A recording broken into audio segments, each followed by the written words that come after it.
Hello மக்களே, welcome to RJ Tamil audio novels. நான் தான் உங்கள் ஆர்ஜே. என்னுடைய கதைகளை கேட்டு மகிழ என்னுடைய சேனலை சப்ஸ்கிரைப் செய்து கொள்ளுங்கள். இப்போ வாங்க கதைக்குள்ள போகலாம். கதையின் பெயர் அவனதிகாரம். அத்தியாயம் 67. ஷைலஜாவிற்கு என்ன பதில் கூறுவது என்று தெரியவில்லை. ஸ்தம்பித்த நிலையில் அமர்ந்து விட்டாள். கிஷோர், எனக்கு உங்களுடைய சூழ்நிலை புரியுது. இப்படி திடீர்னு யாராவது வந்து எனக்கு உங்களை பிடிச்சிருக்கு, கல்யாணம் பண்ணிக்கலாமான்னு கேட்டால் என்ன பதில் சொல்ல முடியும்? அதுவும் என்னை பற்றி எதுவும் தெரியாமல். நீங்கள் நல்லா யோசித்து பொறுமையாக ஒரு முடிவு சொன்னால் போதும். ஆனால் மறந்துடாதீங்க, நான் உங்கள் முடிவுக்காக காத்துக்கிட்டு இருப்பேன் என்று விட்டு எழுந்தவன், அப்புறம் இன்னொரு விஷயம் சொல்லணும் என்றான் தயக்கமாக. ஷைலஜா என்னவென்று ஆவலாக பார்க்க, இந்த ட்ரெஸ்ஸை விட 2 days முன்னாடி நீங்கள் போட்டிருந்த ஒயிட் குர்த்தி உங்களுக்கு செமையாக இருந்துச்சு என்று கூறிவிட்டு எழுந்து சென்று விட்டான். ஷைலஜாவிற்கு தன் மனநிலையை விவரிக்க வார்த்தையே இல்லை. இதை நான் எப்படி எடுத்துக்கொள்வது? என்னையும் ஒருவன் விரும்புகிறான், என் மனதை பற்றியும் சிந்திக்கிறான். நான் என்ன நினைப்பேன் என்று எனக்காக அவகாசம் கொடுக்கிறான். முற்றிலுமாக கூறப்போனால் என்னை பற்றி முழுவதும் எனக்காகவே யோசிக்கிறான் என்று எண்ணுகையிலேயே ஏதோ உள்ளுக்குள் சொல்ல முடியாத உணர்வு. ஏனென்றே தெரியாமல் மிகவும் மகிழ்ச்சியாக உணர்கிறாள். அதுவும் வெகு நாட்கள் கழித்து. அதற்கு காரணம் வேறு ஏதோ ஒன்று என்று பொய் கூற விரும்பவில்லை. அவளுடைய இந்த நிமிட மகிழ்ச்சிக்கு முழு காரணம் கிஷோர்தான். அனைவரும் தன்னை வெறுக்கிறார்கள். யாரும் தன்னிடம் அன்பாய் இல்லை, யாருக்குமே நான் தேவையில்லை என்று நினைத்து கொண்டிருக்கையில் எனக்கு எல்லாமே நீதான் என்று ஒருவன் கூறும்பொழுது எப்படி இருக்கும்? அதுவும் தான் அணியும் உடை முதற்கொண்டு கவனிக்கிறான். தனக்காக யோசிக்கவும் ஒருவன் இருக்கிறான் என்பதிலேயே கிஷோரை ஷைலஜாவிற்கு பிடித்துவிட்டது. இருப்பினும் அவனை பற்றி தெரிந்து கொள்ள வேண்டுமே. அவன் எப்படிப்பட்டவன் என்று தெரியாமல் எப்படி அவனிடம் பழகுவது? என்ன செய்யலாம் என்று சற்று நேரம் சிந்தித்தவள் பிறகு மண்டைக்குள் திடீரென பல்பெரிய நேராக வீட்டிற்கு சென்றாள். ஸ்வேதா, ஹலோ, யாருங்க பேசுறது? 2-3 தடவை ஃபோன் பண்ணிட்டீங்க. யாருன்னு கேட்டால் பதில் பேச மாட்டேங்கிறீங்க. ஒன்று பேசுங்க, இல்லைனா ஃபோனை வைங்க. எதுக்கு இப்படி சும்மா ஃபோன் பண்ணி டிஸ்டர்ப் பண்ணுறீங்க என்று ஒரு முனையில் கத்திக்கொண்டிருக்க, மறுமுனையில் யாழினி எதுவும் பதில் பேசாமல் சிரித்து கொண்டிருந்தாள். கடுப்பாகிய ஸ்வேதா, சரி, நான் ஃபோனை வைக்கிறேன், திரும்ப எனக்கு ஃபோன் பண்ணாதீங்க, நான் இந்த நம்பரை பிளாக் பண்ண போகிறேன் என்று கோபமாக லைனை துண்டிக்க போன கடைசி நொடியில் யாழினி, ஹே இருடி, வச்சிடாத, நான் தான் யாழினி பேசுகிறேன் என்றாள் அவசரமாக. ஸ்வேதாவால் நம்ப முடியவில்லை. யாரு என்று மீண்டும் ஒரு முறை உறுதிப்படுத்தி கொள்ள கேட்டாள். யாழினி, என்ன இவ்வளவு நேரம் அந்த கத்துன, இப்போ காது கேட்கலையா? நான் தான் யாழினி பேசுகிறேன் என்றாள் சத்தமாக. ஸ்வேதாவிற்கு மகிழ்ச்சியில் வார்த்தைகளே எழவில்லை. யாழினி, நிஜமாவே நீயா? யாழினி, ஆமாம், நான் புது ஃபோன் வாங்கியிருக்கேன். ஸ்வேதா, நான் உன்னை ரொம்ப மிஸ் பண்ணுறேன்டி. உன்கிட்ட ஃபோன் கூட பேச முடியாமல் ரொம்ப கஷ்டமாக இருந்துச்சு தெரியுமா? எப்போ புது ஃபோன் வாங்கின? உன் வீட்டுக்காரர் வேற எங்ககிட்ட எல்லாம் நீ பேசக்கூடாதுன்னு சொல்லிட்டாருன்னு அண்ணி சொல்லிக்கிட்டு இருந்தாங்க. இனிமேல் நம்ம பேசிக்கவே முடியாதுன்னு நினச்சேன். இப்போ தாண்டி எனக்கு சந்தோஷமாக இருக்கு என்றாள் மகிழ்ச்சியாக. யாழினி, அதெல்லாம் ஒன்றும் கிடையாது. அவர் என்னை யார்கிட்ட வேணும்னாலும் பேசிக்கலாம்னு சொல்லிட்டார். உனக்கு தெரியுமா, இந்த ஃபோன் வாங்கி கொடுத்ததே அவர்தான். ஸ்வேதா ஆச்சரியமாக, நிஜமாவாடி சொல்கிற? அண்ணன் மனசு மாறிட்டாங்களா? அப்போ இனிமே எப்போ வேணும்னாலும் நம்ம பேசிக்கலாமா? யாழினி, ஆமாண்டி, இனிமே எப்போ வேணும்னாலும் நம்ம பேசிக்கலாம். இதுதான் என்னோட நம்பர், சேவ் பண்ணி வச்சுக்கோ. உனக்கு எப்போ என்கிட்ட பேசணும்னு தோணுனாலும் எனக்கு ஃபோன் பண்ணலாம்.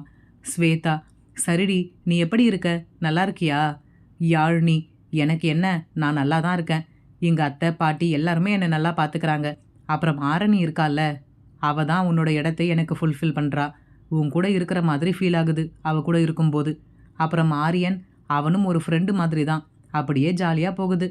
ஸ்வேதா மெதுவான குரலில் சோகமாக, அப்போ அவங்க எல்லாம் நல்லா பேசுகிறாங்க, அதனால் உனக்கு எங்கள் ஞாபகம் வரலையா? யாழினிக்கு என்ன கூறுவது என்று தெரியவில்லை. அவள் இவர்களை எல்லாம் எவ்வளவு தேடினாள் என்பது அவளுக்கு தானே தெரியும். எப்படி அதை சொல்வது? துக்கத்தில் தொண்டை அடைத்தது. ஸ்வேதா, ஹலோ யாழினி, இருக்கியா? தன்னை சமாதானம் செய்து கொண்ட யாழினி, ஆ இருக்கேன். உங்களை எல்லாம் எப்படி தேடாமல் இருக்கும்? உங்கள் எல்லாரையுமே நான் ரொம்ப மிஸ் பண்ணேன். ஆரம்பத்தில் அவர் ரொம்ப எங்கள் குடும்பத்து மேலே கோவமாக இருந்தார். யார்கிட்டையும் பேசக்கூடாதுன்னு சொல்லியிருந்தார். ஆனால் இப்போ பரவாயில்லடி, நிறைய மாறிட்டார். பேசிக்கோன்னு சொல்லிட்டாரு. ஸ்வேதா, அப்போ உனக்கு ரொம்ப கஷ்டமாக இருந்திருக்கும்ல? உன்னை திட்டுவாரா, அடிப்பாரா என்று அடுக்கடுக்காக கேட்டாள். யாழினி, எதுக்குடி இப்போ பழசெல்லாம் பேசிக்கிட்டு? அதான் உங்ககிட்ட எல்லாம் பேச சொல்லிட்டாருல்ல, பழசெல்லாம் விடு. ஸ்வேதா, இருந்தாலும் ஒரே நாளில் உன் வாழ்க்கையே மாறும்னு நான் கொஞ்சம் கூட நினச்சே பார்க்கலடி. கயலக்காவுக்கு கல்யாணம்னு சொல்லி நம்ம ஜாலியாக அரட்டை அடித்ததெல்லாம் எனக்கு இன்னும் ஞாபகம் இருக்குது. எனக்கு உன் ஞாபகம் வரும்போதெல்லாம் நாம் அன்னைக்கு மண்டபத்தில் எடுத்த ஃபோட்டோஸ் தான் பார்த்துக்கிட்டு இருப்பேன். நீ ரொம்ப பாவம் யாழினி. யாழினி, சரி சரி போதும். அதான் எல்லாம் சரியாயிடுச்சுல்ல. இன்னும் எதுக்கு பழச பேசிக்கிட்டு இருக்க? உனக்கு இன்னொரு விஷயம் தெரியுமா? நான் காலேஜ் போக போகிறேன். ஸ்வேதாவுக்கு அதிர்ச்சியில் வார்த்தைகளே வரவில்லை. யாழினி, ஹலோ ஸ்வேதா, என்ன தூங்கிட்டியா? ஸ்வேதா, என்னடி சொல்கிற? நிஜமாவா? காலேஜ்கா? நீயா? யாழினி, ஆமாண்டி, வேற என்ன பண்ணுறது? சேர்த்து விட்டுட்டார். போகலன்னு சொன்னால் பக்கம் பக்கமாக அட்வைஸ் பண்ணுறாங்க. அந்த அட்வைஸை கேட்குறதுக்கு காலேஜுக்கே போகலாம்னு முடிவு பண்ணிட்டேன். ஸ்வேதா, இருந்தாலும் நீ சொல்கிறதை என்னால் நம்பவே முடியலை. பட் இருந்தாலும் ஹாப்பியாக தான் இருக்குது. நானும் காலேஜ் ஜாயின் பண்ணிட்டேன், நீயும் பண்ணிட்ட. பாத்தியா, நம்ம ஸ்கூல் படிக்கும்போது காலேஜ் போக மாட்டோம்னு பேசிக்கிட்டு இருந்தோம். இப்போ 2 பேருமே போக போகிறோம் என்று கூறி நகைத்தாள். யாழினி, ஆமாண்டி, அது வரைக்கும் பரவாயில்ல. ஆரணி காலேஜ்லேயே சீட்டு வாங்கியிருக்கார். அவ கூடவே போயிட்டு வந்துடலாம். சரிடி, உன் மாமியார் வீட்டில் எல்லாம் எப்படி? எல்லாம் உன்னை நல்லா பார்த்துக்கிறாங்களா? ஸ்வேதா, ஏதோ போகுதுடி. யாழினி, என்னடி டல்லா சொல்கிற? ஸ்வேதா, என்னத்த சொல்ல, என் வீட்டுக்காரர் ரொம்ப ஸ்ட்ரிக்டாக இருக்காரு. அவர் சொல்கிறது தான் நான் கேட்கணும்னு ரொம்ப கண்டிஷன் எல்லாம் போடுறார். எங்கள் வீட்டுக்கு போகணும்னா கூட எப்போ போகணும், எப்போ வரணும், எல்லாமே அவர் தான் சொல்கிறார். நான் எந்த விஷயம் செய்யணும்னாலும் அவர் சொல்கிறத மட்டும் தான் செய்யணும்னு சொல்கிறார். எங்கேயாவது வெளியில் போகலாமான்னு கேட்டால் எங்கேயும் கூப்பிட்டு போக மாட்டேங்கிறார். யாழினி, இதெல்லாம் ஒரு விஷயமாடி, இதுக்கு ஏன் கவலைப்படுற? ஸ்வேதா, என்னடி இப்படி சொல்கிற? எனக்கு ஏதோ ஜெயிலில் இருக்க மாதிரி இருக்கு தெரியுமா? சரிடி, அத்தை கூப்பிடுறாங்க, நான் அப்புறமா பேசுகிறேன் என்றபடி அழைப்பை துண்டித்தாள். Yazhini, okay okay bye. என்ன இவ இப்படி புலம்புறா? இவரும் அவ சொல்கிற மாதிரி தான் இருக்காரு. எங்கள் வீட்டுக்கு எப்போ போகணும் வரணும்னு இவர் தான் டிசைட் பண்ணுறார். இவர் சொல்கிறதை தான் நான் கேட்கணும்னு சொல்கிறார், கண்டிஷன் போடுறார். அப்போது இவரை மாதிரி தான் ஸ்வேதா ஹஸ்பண்டும் இருக்காரோ? சரி, அம்மாவுக்கு ஃபோன் பண்ணி சர்ப்ரைஸ் பண்ணுவோம் என்று அனைவருக்கும் தனித்தனியாக ஃபோன் செய்து பேசினாள். யாழினியின் குடும்பத்தில் அனைவருக்கும் பெரும் மகிழ்ச்சி. தன் மாப்பிள்ளை மனம் மாறிவிட்டார், தங்களுடன் பேச ஒப்புக்கொண்டார் என்று அறிந்ததும். ஆனால் அதற்கு பின் என்ன இருக்கின்றது என்பதை யாரும் சிந்திக்கவில்லை. தன் குடும்பத்தாருடன் தொலைபேசியில் பேசி முடித்ததும் ஏனோ யாழினிக்கு வெகு நாட்கள் கழித்து பெரும் மனநிறைவு ஏற்பட்டது. அதே மகிழ்ச்சியோடு வள்ளியம்மையிடம் சென்றவள், பாட்டி, நான் இன்னைக்கு எங்கள் வீட்டில் எல்லார்கிட்டையும் ஃபோனில் பேசினேன் என்றாள் மகிழ்ச்சியாக. வள்ளியம்மை, அப்படியா, அக்கா கிட்ட பேசுனியா? யாழினி, ஆமாம். வள்ளியம்மை, என்கிட்டேயும் கொடுத்துருக்கலாம்ல. யாழினி, இதுக்கு ஏன் பாட்டி கவலைப்படுறீங்க? நம்ம கையில் தான் இப்போ ஃபோன் இருக்கே, எப்போ வேணும்னாலும் பேசலாம். இப்போ வேணும்னா போட்டு கொடுக்கவா? அறையில் இருந்து வெளியே வந்த கிருஷ்ணமூர்த்தி, வள்ளி என்று அழைத்தபடி யாழினியை முறைத்து கொண்டே இவர்கள் அருகில் வந்தார். அவரை பார்த்த யாழினி அமைதியாக எழுந்து கொண்டாள். கிருஷ்ணமூர்த்தி, நீ சொன்னதுக்காக தான் இந்த பொண்ணு அபியை கட்டிக்க நான் சம்மதிச்சேன். அது உனக்கே தெரியும். அதுக்காக அப்போ நான் சொன்னது எதையும் மறந்திருக்க மாட்டேன்னு நினைக்கிறேன்.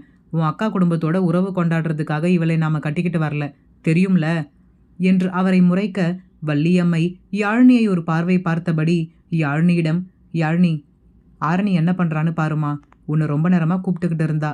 கிருஷ்ணமூர்த்தி, ஏய் நில்லு என்று யாழினியை நிறுத்தியவர், இங்க பாரு வள்ளி, இனிமே இந்த பொண்ணுக்கிட்ட எதையும் மறைக்கணும்னு அவசியமில்லை. எல்லா உண்மையும் தெரியட்டும். என்ன பண்ணான்னு தெரியல. அபி இப்போ கொஞ்ச நாளாக என் பேச்சை கேட்கவே மாட்டேங்கிறான். பாரு, இவளுக்கு ஃபோன் வேற வாங்கி கொடுத்துருக்கான். இதெல்லாம் எங்கே போய் முடிய போகுதோ தெரியல. ஆனால் ஒன்று மட்டும் நல்லா தெரிஞ்சுக்கோ, நீ என்னதான் முயற்சி பண்ணாலும் என் பேரனை என்கிட்ட இருந்து உன்னால் பிரிக்க முடியாது. யாழினி, தாத்தா, உங்கள் பேரனை உங்ககிட்ட இருந்து பிரிக்கணும்னு நாங்கள் என்றைக்குமே நினச்சது கிடையாது. என்னைக்கா இருந்தாலும் அவர் உங்கள் பேரன்தான். உங்களுக்கு மட்டுமே பேரனாக இருக்கட்டும். எங்கள் குடும்பத்து மேலே நீங்கள் போட்ட வீண் பழியினால் நாங்கள் எல்லாரும் இப்போ ரொம்ப கஷ்டப்படுறோம். அது பொய்ன்னு அவர்கிட்ட சொல்லிடுங்க தாத்தா. அதனால் உங்களுக்கு எந்த பிரச்சனையும் வராமல் நான் பார்த்துக்கிறேன். கிருஷ்ணமூர்த்தி ஏளனமாக யாழினியை பார்த்து சிரித்தபடி, உன் தாத்தா அப்பா எல்லாம் பேசி வேலைக்காகலன்னு இப்போ ஒன்றை பேச சொல்லியிருக்காங்களா? நீ யாரு? என்ன சொன்னாலும் என் மனசு மாறாது. என் பொண்ணையும் பேர பசங்களையும் என்கிட்ட இருந்து பிரிக்க முடியாது. யாழினி, இப்போ யாரும் உங்ககிட்ட இருந்து அவங்கள பிரிக்கணும்னு முயற்சி பண்ணல தாத்தா. என் குடும்பத்து மேலே அவருக்கு இருக்க வெறுப்பு போனாலே போதும். வேற எதுவும் எங்களுக்கு வேண்டாம். கிருஷ்ணமூர்த்தி, அது மட்டும் என்னைக்கும் நடக்காது. ஆமாம், நீ சொல்கிறது உண்மைதான்.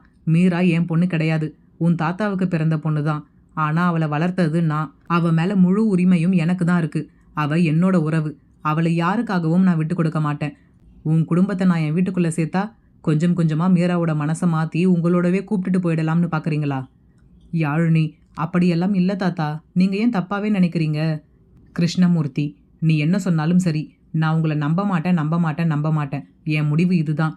உனக்கு அபி கூட வாழணும்னா உன் குடும்பத்தை விட்டு நீ பிரிஞ்சு தான் ஆகணும்.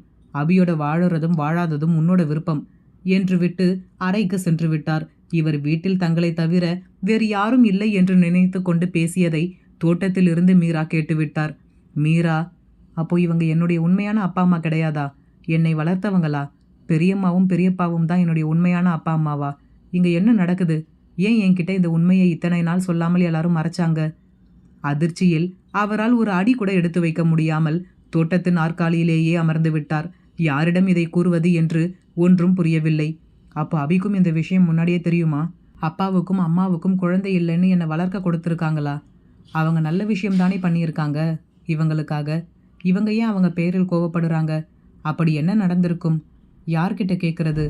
நமக்கு உண்மை தெரிஞ்ச விஷயம் தெரிஞ்சா அம்மாவும் அப்பாவும் ரொம்ப மனசு வருத்தப்படுவாங்களே என்று யோசித்தவர் மரகதம் பாட்டிக்கு தொலைபேசியில் தொடர்பு கொண்டார்.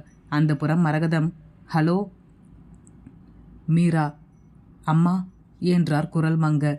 மரகதம் ஒரு நிமிடம் ஒன்றும் புரியாமல் நின்றுவிட்டார். இது மீரா, மீராதானே? மீராவின் குரல்தானே?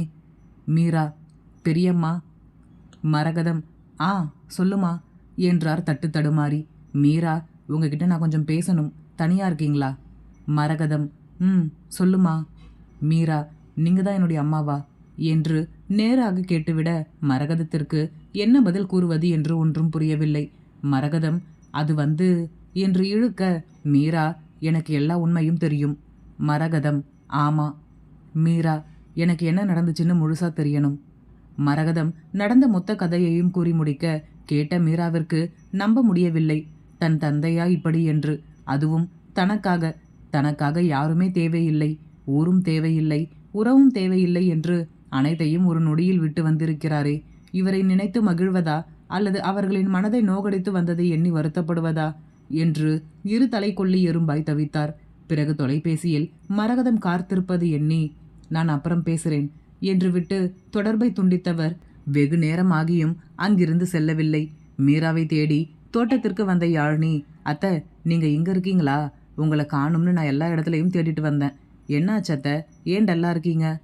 மீரா, ஒண்ணுமில்ல. யாழினி, உடம்புக்கு ஏதாவது பண்ணுதா? டாக்டர்கிட்ட போயிட்டு வரலாமா? மீரா, உனக்கு எல்லாமே தெரியுமே, ஏன் என்கிட்ட நீ எதையுமே சொல்லலை? யாழினி புரியாமல் பார்த்தவள், நீங்க என்ன கேட்குறீங்கன்னு புரியல அத்தை. மீரா, நம்ம குடும்பத்தில் நடக்கிற பிரச்சனை எல்லாம் உனக்கு தெரியும்ல, எல்லாத்துக்கும் நான் தானே காரணம். யாழினிக்கு தூக்கி வாரி போட்டது. எப்படி இவருக்கு இந்த உண்மைகள் அனைத்தும் தெரிய வந்தது? இவர் உண்மைகளை தெரிந்து கொண்டு கேட்கிறாரா அல்லது தெரியாமல் கேட்கிறாரா என்று குழப்பமாக பார்த்து கொண்டே நின்றிருந்தாள். மீரா, சொல்லி யாழினி, உன் குடும்பத்தை கஷ்டப்படுத்ததான் உன்னை கல்யாணம் பண்ணி இந்த வீட்டுக்கு கூப்பிட்டு வந்திருக்காங்கல்ல. இனி மீராவின் முடிவு என்னவாக இருக்கும்? யாழினி என்ன கூறப்போகிறாள்? இனி வரும் அத்தியாயங்களில் பார்ப்போம். இந்த கதை பிடித்திருந்தால் மறக்காம லைக் பண்ணிட்டு அப்படியே சப்ஸ்கிரைப் பண்ணிடுங்க ஃப்ரெண்ட்ஸ். மீண்டும் அடுத்த அத்தியாயத்தில் சந்திப்போம். நன்றி.